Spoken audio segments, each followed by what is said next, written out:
Welcome back to Profiteers versus the People, the show where we torture test the PR of great men, quote unquote. And women.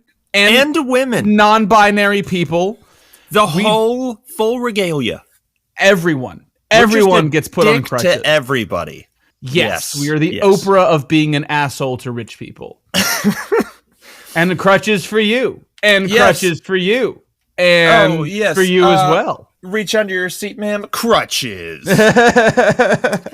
Crutches, for the uninitiated, is our torture test acronym. We haven't done this in a while, actually, so it's good we're doing it now.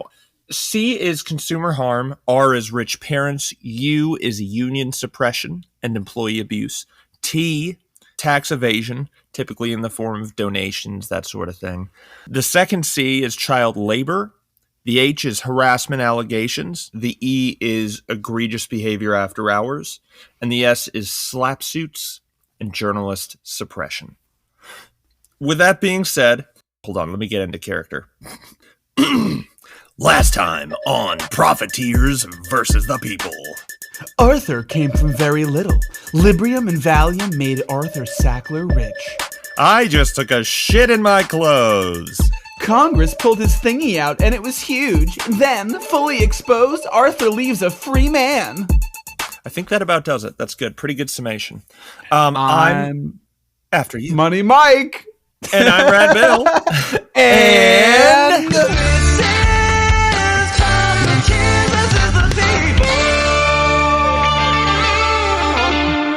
Okay, so picking up where we left off. Arthur Sackler, who's just been revealed as sort of a kingpin, was summoned by a subcommittee headed by one of the men who exposed the mafia, Estes Keefe, kind of a badass. And Arthur humiliated him and walked out unscathed.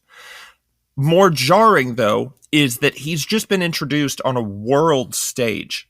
Yeah. And on our podcast, a part of me feels like we're kind of just introducing him right now, right this second. Like, we haven't done this yet. This is where Peter Parker beats up the bully in Spider-Man 1. Like, he is being reintroduced as Spider-Man, except he is also the bully. Yeah. He's mostly the bully. Yeah, he's not a hero at all. Also, remind me, Rad Bill, what year is this? Roundabout, just so we can give our lovely listeners some context. No, this is great. I'm really glad you're doing this. This is like 1960, 1959, right around there. So, who is Arthur Sackler? The seminal resource for this series, Empire of Pain, describes him as an octopus. His slimy tentacles simultaneously embedded in every vestige of the pharma industry, pulling all the strings like some sort of omnipotent puppet master, which, when we take stock of how far his reach is and how many different ventures he's secretly manipulating, is an extremely tempting metaphor. But I'm going to go out on a limb and say that I like comparing him to a frog much more, and for a few key reasons. First, he's a human being. Humans can't, like, multitask. That's a human thing. We suck at that. We're really bad. Just really Terrible. Bad at that. And Arthur Sackler isn't really multitasking either. Yeah, pointing to anyone and saying, how can he juggle all that at once? It's not juggling, necessarily. There aren't balls in the air. He's throwing a ball up, catching it well, fully focused on catching that one ball, putting it down, making sure it's where it's supposed to be, and then throwing up another ball. Right. There's a complete focus on that individual thing. Octopuses have a brain in each of their tentacles. Like, each one, in a way, is its own living thing. And this, again, is not what Arthur's doing here. What Arthur's doing here is taking these huge leaps, venture to venture, and like a frog, landing in a puddle, burying himself beneath the surface, and getting fat off of the puddle's contents. He tends to one thing, deeply and intensely, and then when he moves to the next thing, he tends to that with the exact same intensity. Yeah, and when Arthur is somewhere else, mentally or physically, people fucking notice, because he will just disappear for weeks. Yeah, and then when he's around this other person, I mean, he's not there. He's completely absorbed in the other thing. Exactly. Which really is exemplified in his relationships with his multiple wives. And we'll get to that in a second. I think that ties well into the other reason I see Arthur as more of a frog. Frogs transform radically as they go from infancy to old age. They go from egg to fishy to frog, inhabiting completely different worlds, consuming completely different foods, and embodying completely different lives while they do it. To tie what Money just said to the point I'm making now, when it comes to Arthur's wives, I think you can use them to map out Arthur's life stages pretty well, actually. Elsa Finnick was Arthur's first wife, with whom he had 2 children. They knew each other as children in Brooklyn. She knew him in school and watched his work ethic bring him from a scrappy young Brooklynite to a world-changing doctor. I would say, although what I just described is a perfectly complete character arc, this is Arthur's egg phase. And Elsa, as such, is Arthur's egg wife. So, Arthur filled the shell and hatched into his tadpole phase, so to speak. And for this stage in his life, Arthur flower bombed. There's like a whole chapter just talking about how much he harassed this fellow doctor. Yeah, harassment, I think, is a pretty apt term. I mean, this was the 50s or 60s, so like the line between harassment and romance was weird and thin. Yeah. But when I read it, yeah, when I read it, I was just like, this worked. Okay. Yeah, he's a fucking freak, but he's rich, so I guess I'm going to play ball. There's no restraining order on this guy. All right. I guess that's allowed in this weird 1950s world. He's a freaky guy. But, like, Marietta Lutz is his tadpole wife. And, like, Radden Keefe pays some respect to the fact that this is inappropriate behavior.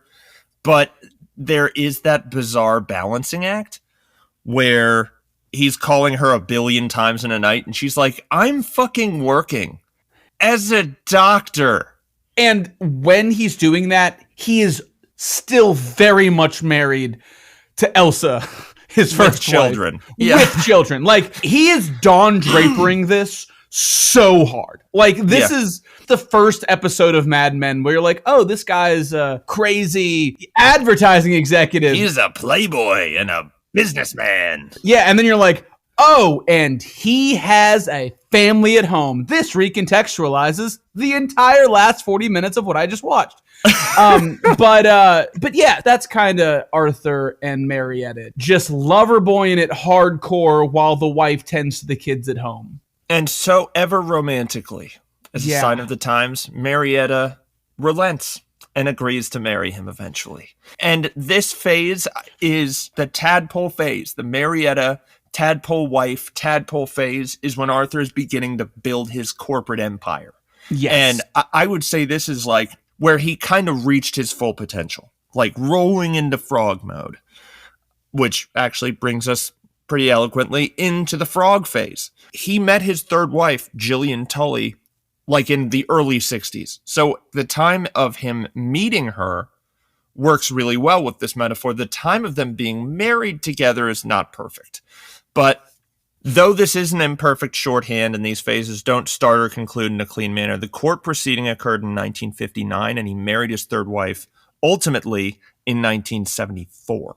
I'm going to call this the basking phase, and this is where I think we should pick back up. This is where Arthur kind of becomes a person outside of his work. He's built all of these businesses, and now they're just businessing, and he's starting to do really rich guy shit. There you go. So, despite Arthur's stunning escape, it would be incorrect to call Keefe-Favre's hearing a failure. Henry Welsh, pharma's inside man at the FDA's antibiotic division, was forced into retirement, and Keefe-Favre sponsored a bill improving the FDA's oversight of pharmaceuticals in 1962. That's a win. Getting Henry Welsh out of a position of power where he was a cartoonish Airbud villain really was just for the good of everyone. We're happy about that. Good job, Keefe-Favre. Nice going. In 1966, a few things were cited about Valium and Librium. Despite the fact that typically patients were directed to take Valium and Librium 3, maybe 4 times per day, plenty of users were taking the drugs 30 to 40 times each day.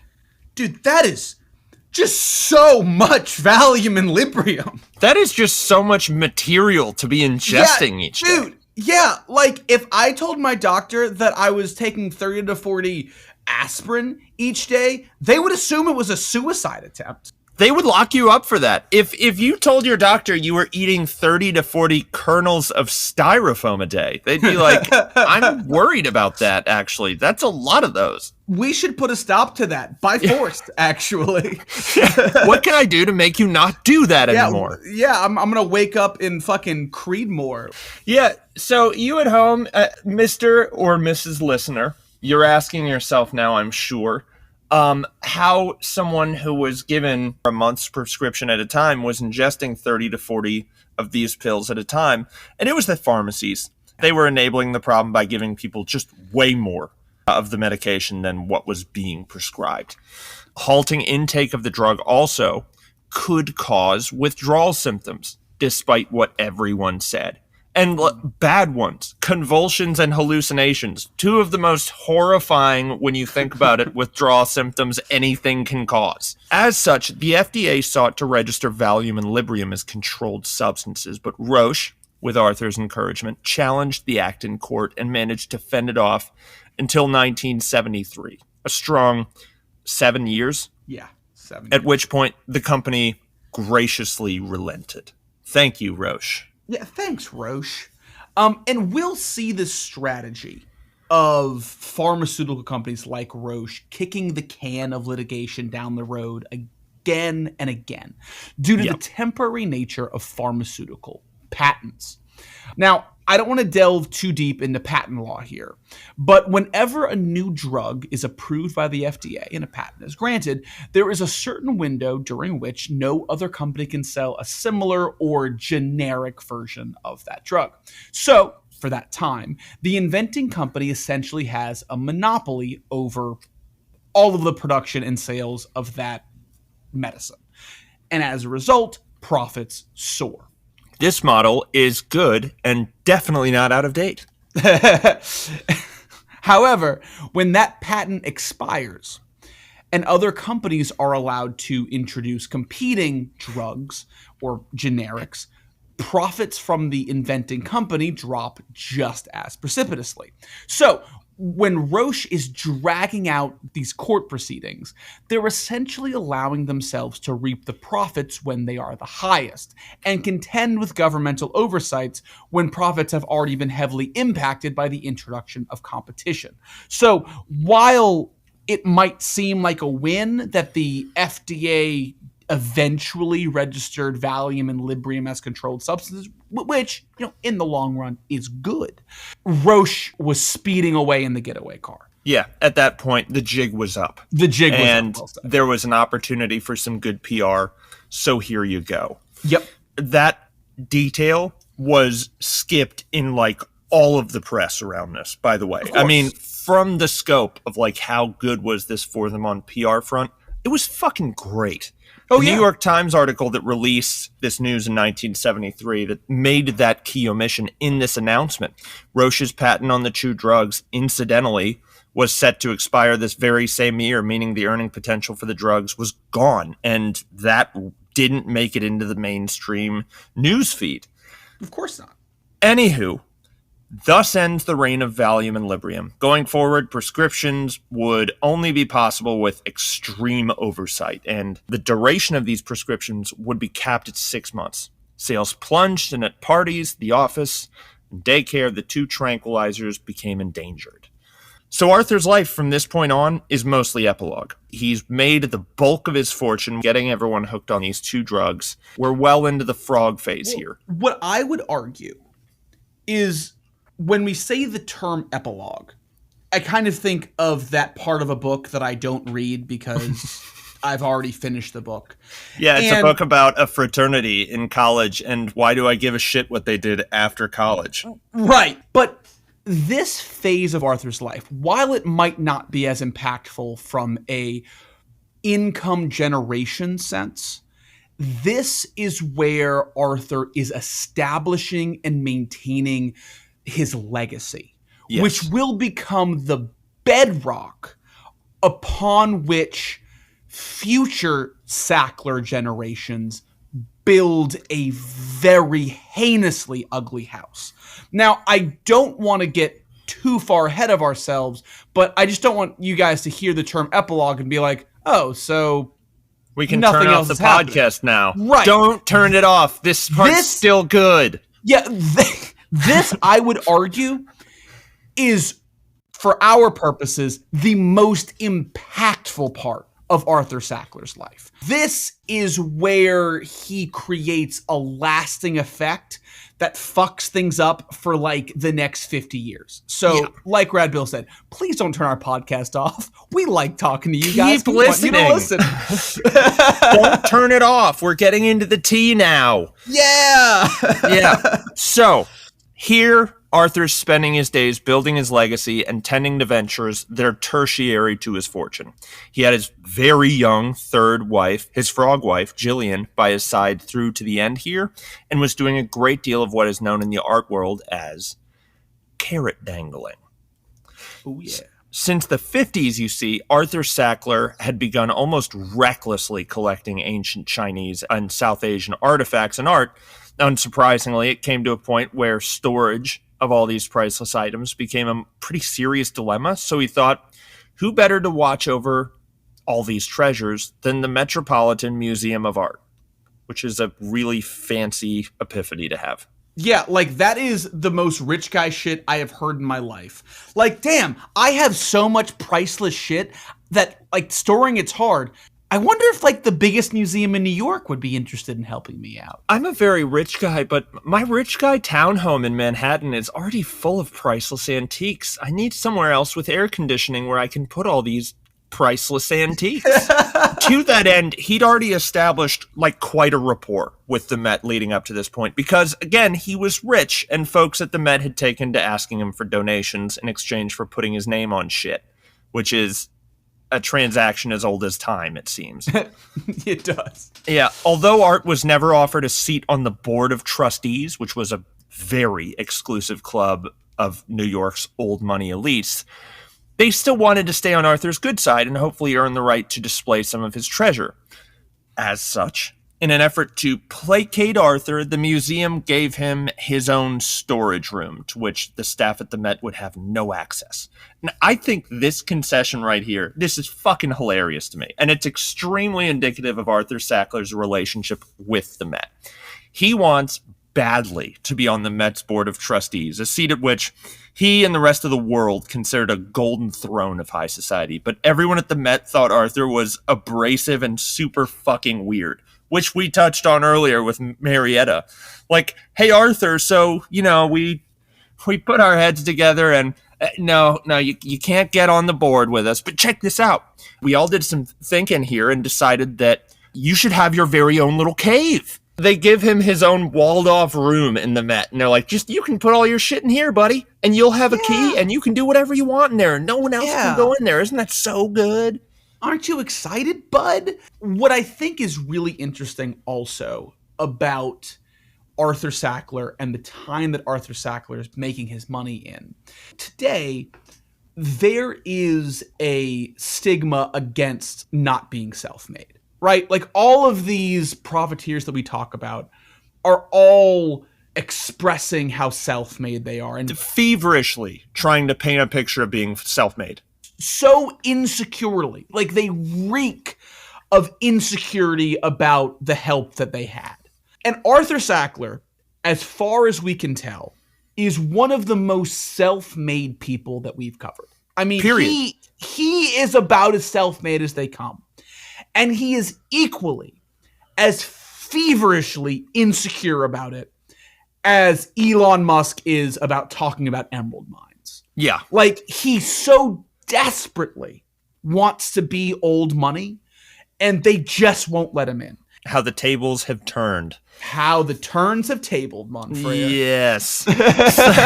Some of the ill will Arthur received from the Met, particularly early on, candidly, it was probably rooted in anti-Semitism. That was still a huge thing in New York. Yeah, that was very in vogue. Yeah. Later on, though, this is just because of how weird Arthur is. Yeah. Arthur was generous and extremely valuable to the museum, but he was weird, and he always had some other motives, and he was also an extremely stubborn negotiator. Some of his largest donations to the Met wound up snaring the museum's growth through never-ending caveats, and ultimately, Arthur made money off of these donations through the tax cuts and breaks, etc. Arthur Sackler's use of philanthropy to save him money is almost awe-inspiring. And I'm not talking about period. Like, this, I think, is what so many wealthy profiteers do today, but we just don't have that much insight into it. Here we see the scheme, and dude, is it crazy. It's unbelievable. So the story goes a little something like this. In 1960, the Met is hurting for money. So, after Arthur donates $150,000 in exchange for the Great Hall to be renamed the Sackler Gallery, he said, hey, you know what I'll do for you guys? I will buy all of the items in the gallery, and then I'll donate them back to the museum, and you can just keep my cash. And the museum was like, oh, hell yeah. Yeah, nice. But when you took a look at the actual numbers, he bought all of these priceless treasures at their 1920s value and then donated them back at their 1960s value, creating a massive tax break for himself. I mean, 40 years of appreciation just got wiped off of his tax bill. And this model is everywhere. The trick is a very wealthy person goes and commissions a piece from a famous, very hot artist. And I'm going to use made-up numbers here, and says, I'm going to pay you $50,000 to paint me something. Okay, great. The artist is not going to refuse that. It's $50,000. The paint and the canvas is under $200 if he's really going all out. He does this painting, gives it to the man. The man then gets it appraised at $250,000. Yep. And donates it at the appraised price. That's how that works. Yeah, it is so blatant. You can't look at that any other way and think, oh, there was some degree of altruism. No, this was entirely self-serving. Yeah. But I think all of this really begs the question of the net, air quotes, good done by people like Arthur Sackler. So on one hand, if you've been to New York or DC or London or any museum, you have seen his name. These institutions do provide a public good. They provide education for the populace, and people with too much money get a little plaque somewhere that says, hey, you won at capitalism. So even when the, again, air quote, system is cut out in a way that gives very wealthy individuals a financial incentive to do a good for the world, is that a sign that the system is working? What do you think, Red Bill? That's a good question. I love the idea of the you won capitalism plaque. Like, just philosophically, I think it comes with too hefty a cash reward for earning it. You know? Yeah. Like, to your point, I think conceptually it's a wonderful idea. I think that it has been weaponized. Agreed. Yeah. I'm with you. I think the problem with this system, and I feel like I'm really simplifying it there, but I think that it ignores all of the externalities of the bad things that the people whose names on those plaques do to make the money they're donating. I mean, see That's Librium in Valium. I think that all of the good that the public can use can be accomplished by refined taxation strategies that funnel money from taxes into the public good. However, I will say that taxing authorities do need to prove that they're capable of managing that money in a way that raises all boats and creates equity among the populace, as opposed to just squandering it and dumb shit. But Yeah. anyway, back to Arthur Sackler. So, towards the end of his life, Arthur would eventually sour on the Met and donate his most valuable pieces to the Smithsonian for display in the so-named Arthur M. Sackler wing of the museum. He flew down to attend the museum's grand opening, shortly afterwards flying back out again to attend some gala or some Ivy League school banquet held in his honor. A great deal of his time at this point in his life is spent attending events like this. Once again, really kind of basking in his own success, really doing the victory lap around the "You won capitalism" plaques. But his brothers are notably absent here, and they're not going to make a substantial appearance on his behalf until his funeral. Amidst the trio, you see, an innavigable rift had formed, which stemmed from the fact that Chapter 5. The Sacklers were communist at one point. What? I know. Okay, so the Sacklers were communist at one point. Some of what we're about to say here is speculative, so brace yourself for that. But here's what we know for sure. Arthur Sackler, in his youth, was involved with anti-fascist organizations. This isn't surprising during the rise of the Nazis and the fact that he's a young Jewish boy in New York City. Yeah. He also explored communism as an ideology for a while, and so did Mortimer Sackler. It seems that on this front, Raymond is the only real standout, because he was a card-carrying member of the Communist Party. He really committed. He did. Yep. He did. Now, does Raymond being a communist mean that the other two brothers, Arthur and Mortimer, does it mean they're also communists? Not on its own, but allow me to offer the following. I don't sword fight with ideological opponents, meaning I don't drunkenly cross my pee-pee stream with people I don't agree with politically. I don't think it occurred to me that that was the case until I actually wrote that sentence, but it's a bad analogy. I feel like it still begs elaboration. These three were extremely close, and whether or not we like it when a sibling descends politically from the pack, real intimacy is lost to a pretty significant degree. Yeah, I can get behind that. Yeah, so anyway, back to the facts. In the early 50s, while Arthur, Mortimer, and Raymond were working at Creedmoor, the Red Scare was happening, and in no time the three were implicated, by circulating rumors, in helping harbor a communist cell at the hospital.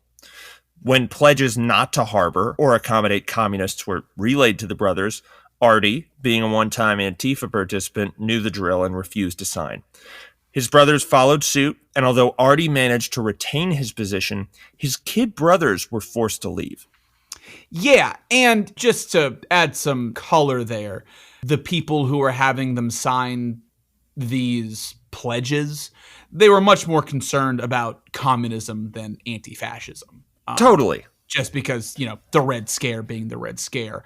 But as far as the brothers went, if they were just doctors, if that's all they had, this would have been pretty devastating. I mean, as far as we can tell, Raymond and Mortimer's medical careers ended as a result of this refusal to sign a pledge about being a communist. Fortunately for them, Arthur, in his Marietta or tadpole phase at this point, transitioning into the frog phase slowly but surely. Again, it's not a perfect metaphor, okay? he purchased a stuffy old laxative manufacturer called Purdue Frederick a year or two earlier. So the two left medicine and fell into executive positions in the pharmaceutical industry. Communist or not, blacklist or not, they are now executives in the industry, complete with 33% stakes in a company of their own. Mm-hmm. Now, although Arthur wouldn't stay with Creedmoor for much longer, when he ultimately parted ways with the hospital, he did so to tend to corporate ventures unrelated to Purdue Frederick, like his journals, his broadcasting station, his laboratory at Brooklyn College of Research, and his ad agency, as well as the competing ad agency he secretly owned a controlling stake in, L.W. Froelich, and on and on and on and on and on. In this moment, I don't think the two younger brothers could have foreseen distance growing between them and their older brother. But the fact of the matter is, physical distance begets emotional distance, regardless of how much we all like to pretend it doesn't. That we're all just as close to our childhood friends and siblings as we were when we shared bedrooms with each other. This was the first time the three really had their own ventures to tend to that weren't intimately connected. It's a big change. Now, just because the three began to grow apart here doesn't mean it happened quickly. Arthur's pursuit of other ventures was a perfectly natural reason for the three to spend less time together. And although they were together less on the clock, their free time was often spent in the exact same place and with the family's dear friend, Bill Froelich of the L.W. Froelich Agency. The four were very, very tight. And this rolls up pretty eloquently into the second reason the Sackler brothers grew apart. The one just discussed being good old-fashioned natural distance. The seeds of distrust, the other great divider, were planted much earlier in the 1940s and from a place of deep mutual respect and affection. The brothers, playing to their communist proclivities, formed a four-way agreement that Empire of Pain continually refers to as the Four Musketeers Agreement with Bill Froelich. Yeah, these four were tight. Like, yes. I mean, super tight. Yeah, the way it worked was that when a member of the Four Musketeers died, their business interests would be split evenly between the other three. When the second musketeer died, the interests would be split between the other two, and when the last man died, after a comparatively modest sum was given to the respective musketeer's family, as was written protocol following the death of each musketeer, the remaining assets would be put in a charitable trust. For sure. So Empire of Pain describes this agreement taking place on a winter evening at a crossroads in New York City. And dude, it kind of brings a tear to my eye. Yeah, it's a beautiful thing. Yeah, like imagine that you're out with your best friends in the world. You guys are making money, you're celebrating, and you decide then and there, hey, I trust you guys so much. I want you to have all of my money when I die. And while it's a relatively harebrained scheme that reeks of cheap liquor, there's an endearing intimacy to it. And then when they actually engage legal counsel to make the agreement binding, I think that's even more evidence that it wasn't some drunken moment in the snow, but it showed that these guys had a really special bond. Long term, it was a nightmare, but I mean, in the moment, it feels good, right? Right? Yeah, again, it's a beautiful idea. Love it. But let's play armchair entrepreneur here for a second and offer some advice. If you and friends are running a burgeoning business together, do your best to avoid shit like this. Yeah, don't fucking do this. Don't do this. I love this idea. I think it's awesome. But there are a few pretty predictable problems with the way the brothers and Bill Froelich executed here. Number one, the fucking secrecy. Oh, yeah. If I'm your spoiled, rotten child, and I find out upon your death that although I've been luxuriating in a fantastic splendor for 3 decades, I'm now going to have to start fretting about my Roth IRA, that's funny for pretty much everyone except me. Yeah, I don't like you if I'm that spoiled, rotten child. I think that that's a total of a bummer of an idea. I am furious. If you're doing something like this, tell your family. Are you shitting me? Do you think your 3 wives are going to act civil when they find out that rather than getting tens of millions of dollars each, the entire family is going to have to split a few million and the rest is going to Uncle fucking Ray? Yeah, which actually, this is a weird digression point, but at this point, all of his wives kind of did get along. Yeah. It was weird. Everyone was trying to be cool with it in the 60s. It's, a lot of hidden feelings there. Yeah, but like, back to what Rad Bill said, all of these guys were hoes except for Uncle Ray. Yeah, truly. Tell your family this is part of the plan when you know it's part of the plan if you're doing it. Yeah. This pact was made before any real money. Tell your family so they can plan accordingly, because this plan, even with all the money in the world, demands a pretty measured lifestyle. Shit cannot go wherever you want it to go. Yeah. Number 2 is less obvious, but somehow more predictable. People change. Oh, yeah. People change. People never change. Pretty much, they're going to do the one that is more sad. But in this case, the more sad thing is to change. And we'll get into this more, but due in part to their philanthropic efforts, the three brothers were soon being catered to by a large and elite community of sycophants, which I think is a massive agent for this kind of change anyways. You want an unusual objection to philanthropy? Here it is. Donors get their name on everything and start thinking they're better than everyone else. Yeah, communist ideals tend to dissipate a hair when half the people around you, or all of the people around you, worship you like some sort of god because they want your money. Yeah. Further, the four made this agreement before all the money. Chances are that they had no idea of exactly how much money would be on the line.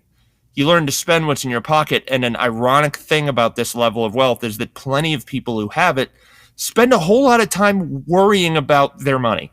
Yeah. And running out of money. Mm-hmm. This is a breathtaking amount of money, but it isn't an infinite money glitch. Once you watch your family, who is, mind you, completely unaware of this agreement, get comfortable with a certain amount of money, and you see how little is left at the end of each month, you begin getting a little panicky, and suddenly this pledge among friends begins to feel like it's something to contend with rather than something to aspire to. Mind you, this is an unbelievably gracious interpretation of what happened here. The truth could be as simple as, yeah, actually, they all just got greedy and tired of each other and wanted more of what was in the pot. I did more work on this, and it's perceivably more valuable than the other stuff, so I want a bigger piece of this particular thing. Soup to nuts. That could be really what's happening here. So, problem number one is distance, which, despite popular belief, does not make the heart grow fonder. It makes the heart grow wary and distrustful. Problem number two is a pledge among friends and family that will command your entire legacy. Problem number three is temptation. In 1954, Bill Froelich made his foray into pharmaceutical data collection, and this shit took off. His company, IMS, started pretty strong anyways, offering pharmaceutical companies records on what drugs were being prescribed most by doctors. We in the biz call this a good fucking idea. This is one of those how did that not already exist ideas. But by the 70s, the company had offices all over the world and was doing an incredible $40 million a year. In 1971, as he was kicking off a meeting in his offices, Bill Froelich began the slow process of succumbing to an undiscovered tumor in his brain. He began babbling incoherently, which must have been kind of funny for a split second and then completely terrifying. You know what I mean? Like, oh, classic Bill. Oh, shit, is Bill dying? Oh, no, Bill! Oh, shit. Oh, fuck. Oh, okay. Do we call an ambulance? What's happening? It was said the brothers did what they could to help, but it was largely a lost cause, and Bill would indeed soon die. So about this agreement the brothers made. Most of Bill's assets, stunningly, transferred in accordance with the plan. The bereaved family received just $6 million from this estate. That's a ton of money, objectively, but a paltry sum compared to what they would have got if it wasn't for this agreement. That's it. Yeah. They get $6 million from the estate, and the L.W. Froelich Agency went to the grave with its 59-year-old founder, Bill. One way or another, the rest was going to be the Sacklers, but there were some surprises. Bombshells, if you will, as this unfolded, particularly around IMS. Arthur, at this point making the transition from his Marietta tadpole phase to his Jillian phase, looked to the Four Musketeers agreement cut and dried. Three brothers are splitting this sucker, even cuts all around. Plus, I funded this thing from the jump and was a silent partner all along. Arthur Sackler secretly invented that, basically. He's been doing it for years. Yes. Mortimer and Ray, though, had other ideas. You see, that four-way agreement really only pertains to the domestic stuff, Arthur. No, they found a loophole! There's a loophole! IMS is a global company because of the offices all over the place. As such, how it's inherited should be informed by this separate three-way agreement between Bill, Richard, and Mortimer that we're only just now telling you about on this episode. No, Arthur. Oh. Arthur had known about this separate agreement and had failed to consider how it could factor into matters like this. It isn't clear exactly why he chose not to participate in the international agreement to begin with, but it was apparently his choice. In the end, the two younger brothers prevailed. They took ownership of the company without Arthur, despite the fact that Ray would later admit to knowing almost nothing about what the company did. When IMS went public, the two made $40 million and would hardly see any of Arthur again until the day he died, which was May 26th, 1987. Which is crazy, because like, if we go back to the beginning of the story, Bill Froelic's company was like the other half of Arthur Sackler. Yeah. Arthur Sackler was a doctor and the executive of his ad agency, and then a silent partner in Bill's company. This was a pretty sizable part of his initial fortune. It's a pretty significant part of his entire career. Like, he's half partner with Bill on tons of shit. Yeah. And I think it's kind of poetic justice that these two brothers that he paved the way for just fucked him so hard. I mean, stabbed him so hard in the back. No warning, just bang, fucked him. Yeah. So 1987, Arthur's dead. And this brings us to chapter 6, which is getting to know Arthur once he finally stopped moving. Yes. Until his death, Arthur worked 7 days a week, starting at 8:30 in the morning, and being that an expert approach to each of his executive positions varied so greatly, there's no doubt he was a lot of different things to a lot of different people. Your doctor doesn't talk to you like an advertising executive, and a professor of research doesn't communicate the way that a donor does to a museum curator, for example. But when Arthur's heart started feeling funny, he chose to notify the world as a businessman, which is bizarre. He ventured back to his office at William Douglas McAdams and announced to the team that he was having a heart attack. He then went to the hospital, gave them a fake name, and died. Time of death, who gives a shit? May 26th, 1987. Dude, that is just the most cartoonish shit in the world. Isn't it? The stuffy, kind of older, eccentric executive is in the middle of a board meeting about some bullshit, and he's like, Jillian, I'm having a heart attack. And Jillian's like, what? And then he just dies. I need to go to the hospital. Tell them my name is Bill. Tell them Jonah. I've always liked the name Jonah.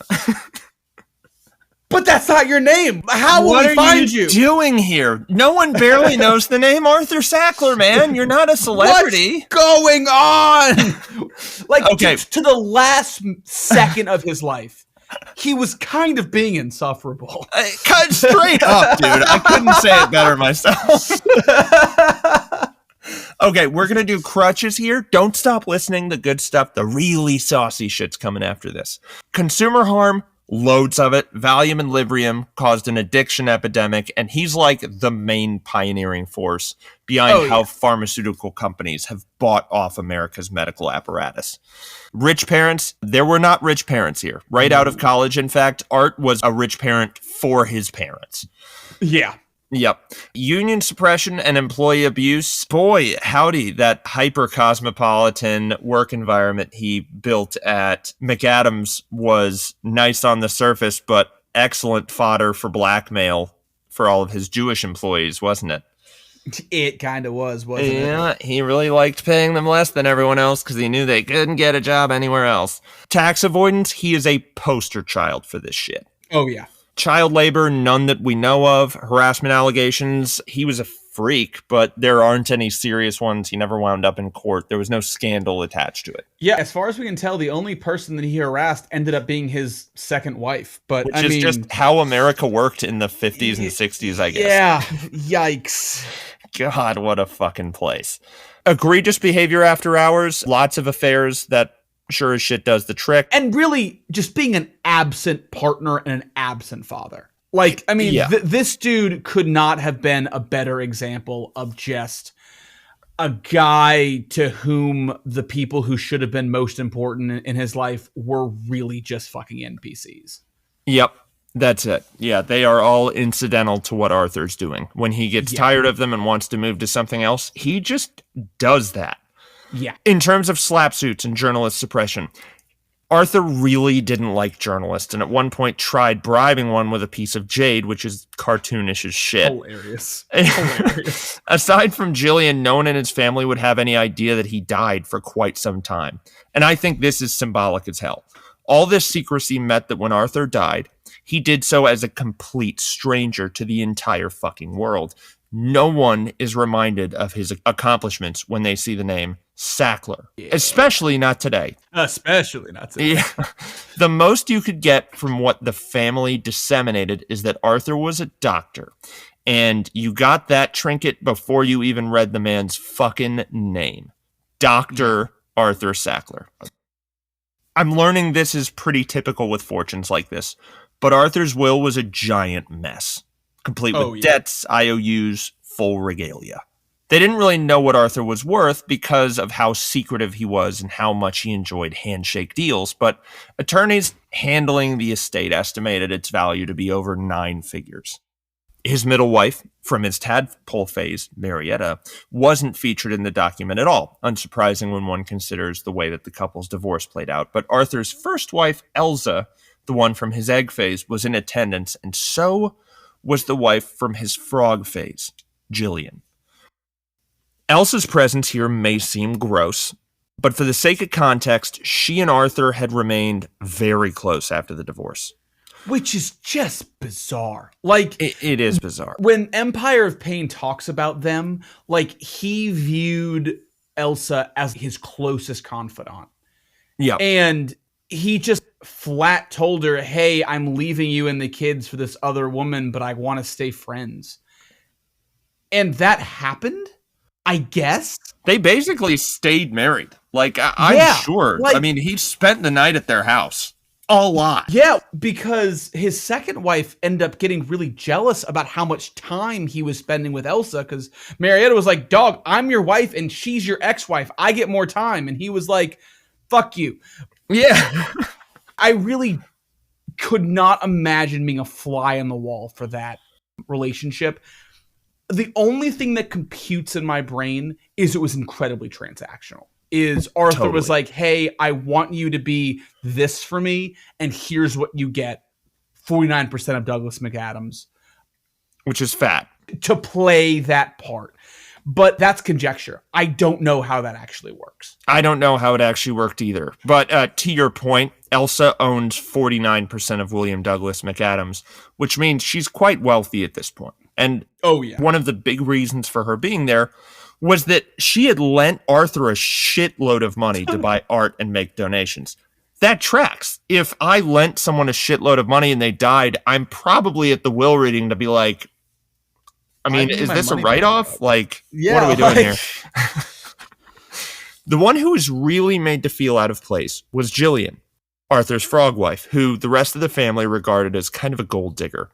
Arthur seemingly engineered this dynamic, by the way, by refusing to allow Jillian the opportunity to get close with his children, like she was his little plaything or something. I have no doubt it would have been weird starting out, but eventually they would all at least grow accustomed to one another. At this moment in time, Jillian was known by the children as the secretary. That's her degree of involvement with the entirety of the family. She's a person who answers the phone and hands it to Arthur. And she was, to them, and kind of to your point, just the quintessential young trophy wife of an old guy. Like that was how they viewed her, and they didn't think that she really had any value outside of that. Yeah, and that's another thing. Firstly, being a secretary is a hard fucking job. Okay, Sacklers. It's tough. Yeah, dude. And also being a trophy wife is no fucking walk in the park either. It's a bummer of an existence sometimes. As the will was assessed, there were mumblings and multiple allusions to some sort of four-way agreement from decades past. When asked about this, Elsa shooed away the notion. No. Ending its existence once and for all. It's gone now. Again, if you're going to do something like this, tell your family about it. They'll probably try to bury it anyways, but at least they won't be caught off guard. For sure. Anyway, the will's read. Each of Arthur's 4 children would be getting $600,000 and would split the Medical Tribune newspaper business, valued at $30 million. Everything else went to Jillian. Yeah, get fucked, Elsa. Yeah, guess the secretary wins after all, Elsa and Sackler kids. This might surprise you to learn, but this didn't bring Jillian and Arthur's children closer together. Yeah, they were pretty not cool with that. The already suspicious and distrusting Sackler children were like, cool. Typical dad. Always loved getting lots of attention. And then as days went on, bigger and more important questions, I'm sure, about the rest of the fortune began coming up. And before long, the Sackler kids and Elsa were coming after everything that wasn't nailed down. My dad was a weird little freak, and although nothing is written, I feel like he would want me to have the Ming Dynasty bed on which I lost my virginity. And, oh, what about all the art from the Enclave? Surely this will have to get divided separate from the rest of the fortune. Before long, the Sackler kids forcibly occupied the townhome on the Upper East Side and changed the locks, which doesn't sound super legal. That townhome was Jillian's. Yes. They moved into Jillian's home and was like, this mine. Is mine now. Yeah. Dude, what this saga reminds me of is Knives Out. Totally. This is Knives Out playing out in real time. Yeah. It is a bunch of entitled rich kids just stabbing each other in the back for daddy's money. And bingo. It is a nightmare. It has to suck so bad. Also, Elsa knocked on Jillian's door at one point and was like, hey, that Monet, the priceless painting over the fireplace, I lent that to Arthur. Do you mind if I go ahead and take that back? And like Jillian complies and Elsa just goes in, grabs the painting and kind of leaves. And then Jillian's like, wait, what? What did I just do? What happened just now? She asked for a Monet like she was out of sugar. Like, what is happening? Yeah, if Jillian's a gold digger, she earned this fucking bag. This sounds like a brutal existence. Yeah. Unsurprisingly, everyone lawyers up here and begins fighting over Arthur's will. Several years and millions of dollars would be spent on legal fees, facing off over every antique, every stick of furniture, and every piece of art. Despite the Four Musketeers agreement that was now being completely disregarded, Raymond and Mortimer just kept their distance in general for the most part. Yeah, at this point, it's worth mentioning that the Sackler brothers had all begun trying to hide money from each other in an effort to avoid fully addressing this Musketeers agreement should it come up at all. Yeah, and what Arthur had made such common practice of doing, underplaying the value of his ventures when it came time to appraise, they're all doing to each other at this point. Oh, yeah, it's like, oh, this old thing, it's a modest little operation, but I've grown kind of attached. Do you mind if I hold on to it? Do you mind if I just, it's like my own little pet project. It would be weird. You probably, no, I wouldn't even worry about it. It's modest little operation. This characterizes pretty well how the brothers approached Arthur's family about Arthur's stake in Purdue Frederick, actually. None of Arthur's heirs really had any idea what the company was. It was a footnote. Footnote on a ledger that included a bed from the Ming Dynasty. Yeah. It really just didn't stick out on the spreadsheet. Yeah. The family lawyer took a look at what Raymond and Mortimer offered in exchange for Arthur's 33% stake. Is the price right? The family attorney was quoted as saying, and this part he wasn't quoted as saying, but here's the gist. I know what the value of companies are, and 33% of Purdue Pharmaceutical is worth $22 million. And so, Arthur's heirs, distracted by pots and fuckbeds, parted with their 1/3 share in the most valuable venture on which any of the Sacklers would ever embark. Before it even began flowing, it was determined that all of the OxyContin blood money would be split evenly between Raymond, Mortimer, and their heirs. By the way, if you've made it this far, the correct response is to laugh at these assholes who built the dynasty on Valium and Librium. The people who go and get everyone hooked on heroin in the next episode or two are evil. They'll never know what to do with all the money they just made off with, but Arthur Sackler's heirs have still profited massively off of the suffering of ordinary people. One fewer hand is in the pot here, and as such, the other Sacklers will receive the focus for the remainder of our series.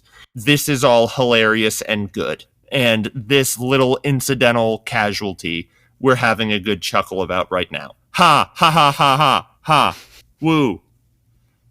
So anyways, thanks for listening. We love you. Check out our subreddit. Email us. Like, comment, subscribe, and the rest of it. Look in the down there thingy for all the links. And yeah. Goodbye.